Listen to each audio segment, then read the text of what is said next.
Bismillahirrahmanirrahim. Assalamualaikum warahmatullahi wabarakatuh. Hamdan wa syukran lillah, amma ba'du. Rabbi shrah li sadri wa yassir li amri wahlul 'uqdatam min lisani yafqahu qawli. Rabbi zidni ilman warzuqni fahman.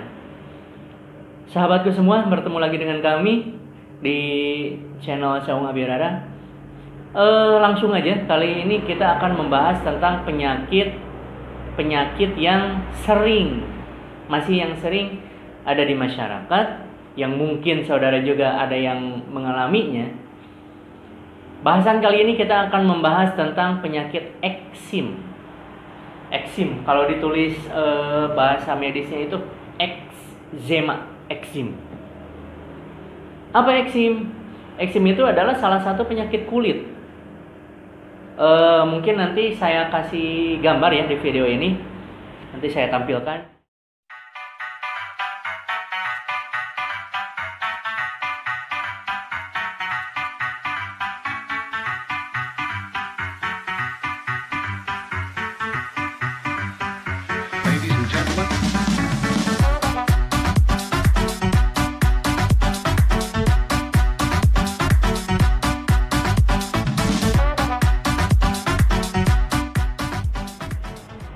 Atau juga ini umum juga ya untuk segala penyakit kulit juga yang lain.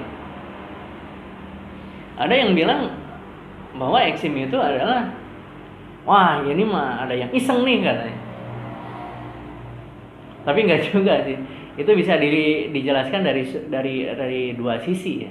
Dari sisi medis ataupun sisi ya memang yang non medisnya. Dan kita akan berdiskusi tentang ini. Jadi eksim sendiri itu biasanya sangat berkaitan dengan daya tahan tubuh dan alergen. Biasanya eksim itu timbul, ini kalau misalkan punten ya, ini kaki. Nah, biasanya paling sering itu timbul itu di punggung kaki. Atau misalkan di sini nih, di pergelangan kaki ke atas. Awalnya mungkin sedikit, ukuran koin biasanya awalnya itu. Tapi ternyata makin melebar. Diobatin biasanya, kalau diobatin itu sembuh, tapi cuma sementara. Coba cek. Sembuh, tapi cuma sementara. Reaksi peradangannya berhenti, gatalnya hilang, tapi kadang timbul lagi.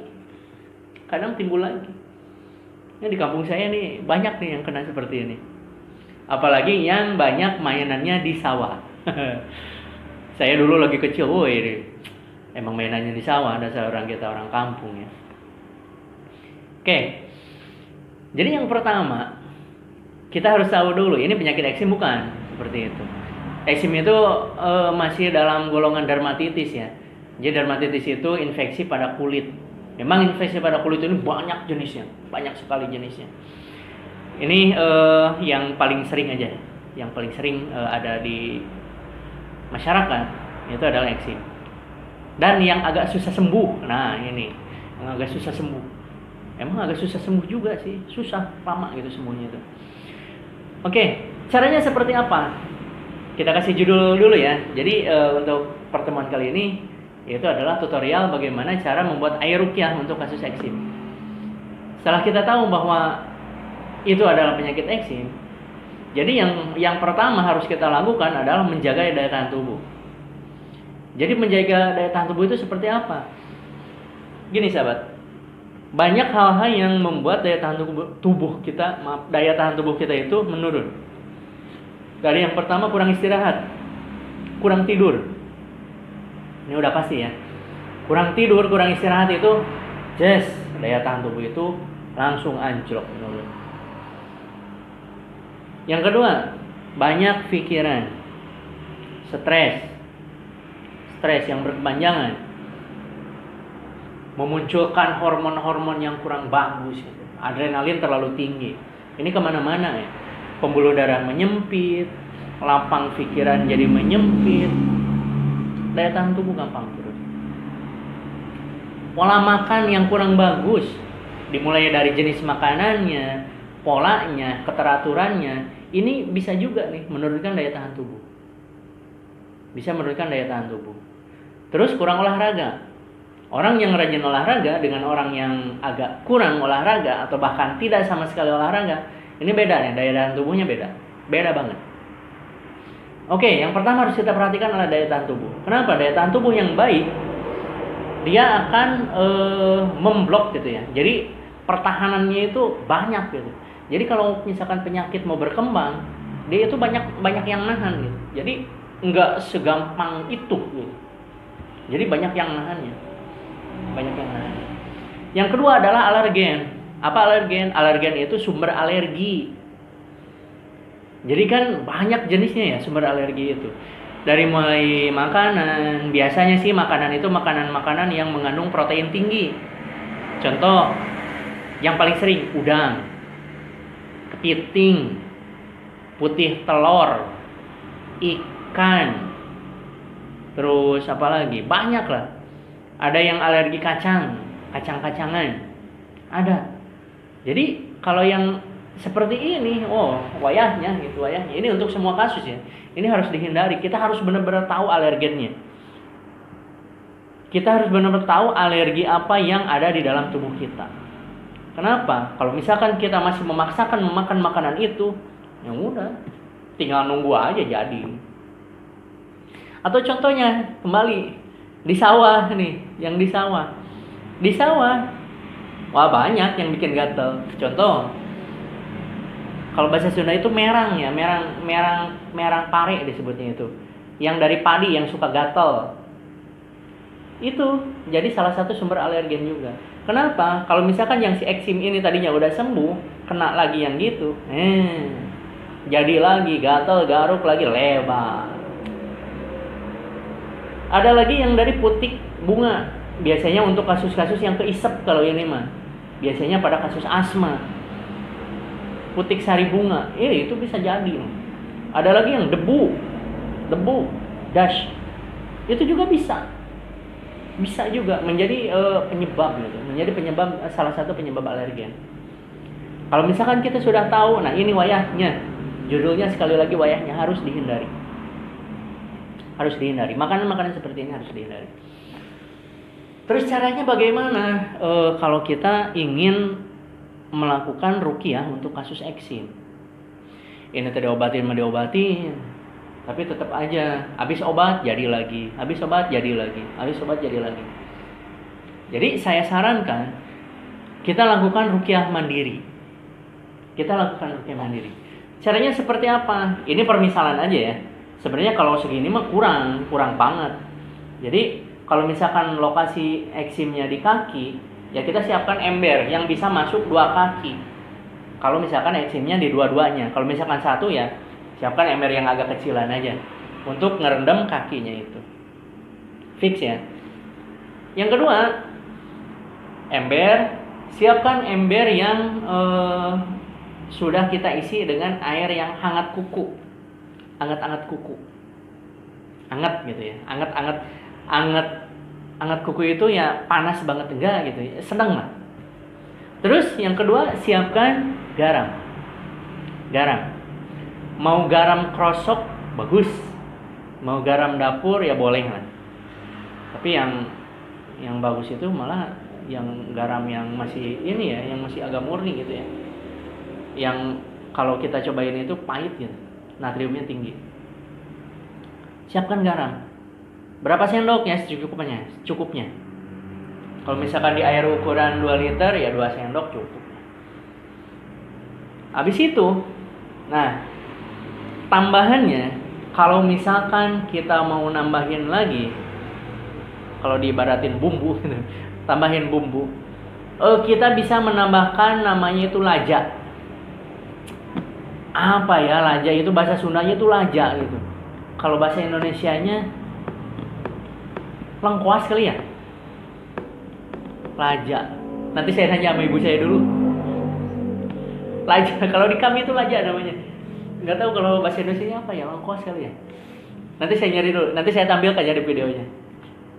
Maaf, bukan tukang masak. Nah, itu dikasih itu.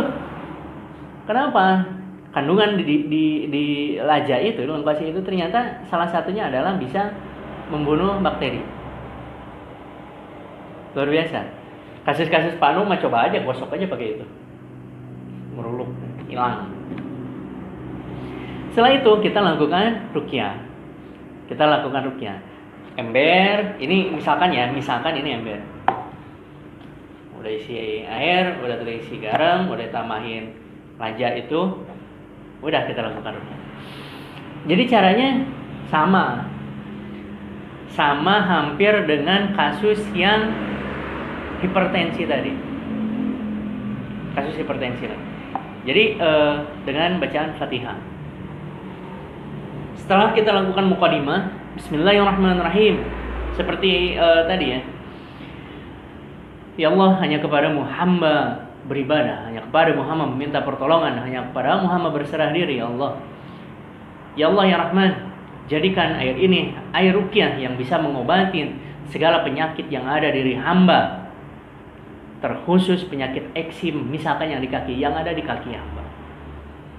Seperti itu untuk niatnya. Biasa istighfar, astagfirullahaladzim, syahadat, asyhadu an la ilaha illallah wa asyhadu anna muhammadar rasulullah, Allahumma shalli ala sayyidina Muhammad wa ala ali sayyidina Muhammad.